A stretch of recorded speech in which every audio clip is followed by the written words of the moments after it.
Well, it's hard to believe that it's 15 years ago today since Dusty Springfield died at the tragically early age of 59.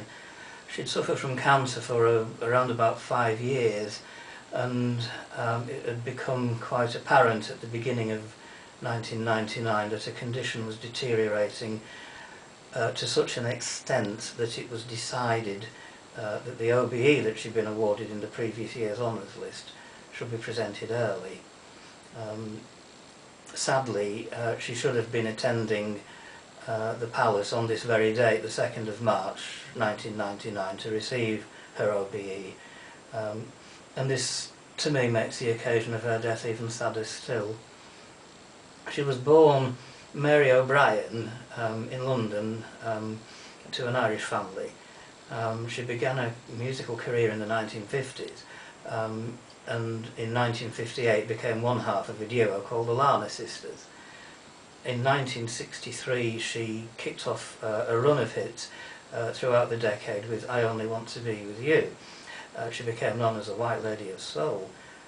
She recorded other such hits as You Don't Have to Say You Love Me, Son of a Preacher Man, and many of the compositions of Burt Bacharach and Carole King. Her distinctive look included the peroxide blonde beehive hair styles that she always wore, the panda black eye makeup, and the beautiful lavish evening gown she always wore on stage, very distinctive of the 1960s.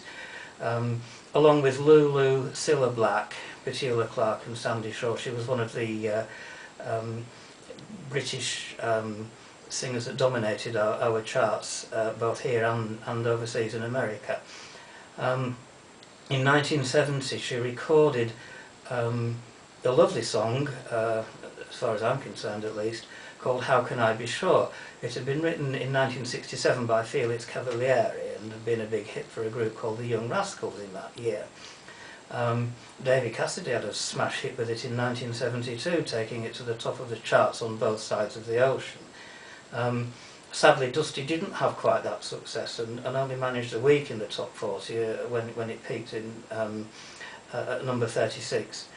Following that, she went over to America to pursue her luck over there and recorded Dusty in Memphis.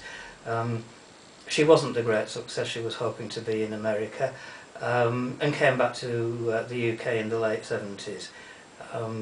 She'd made enough of a comeback by 1987 to record with the Pet Shop Boys a smash hit single called What Have I Done to Deserve This? Anyway, as a musical tribute and memory for Dusty Springfield, I'm going to play How Can I Be Sure?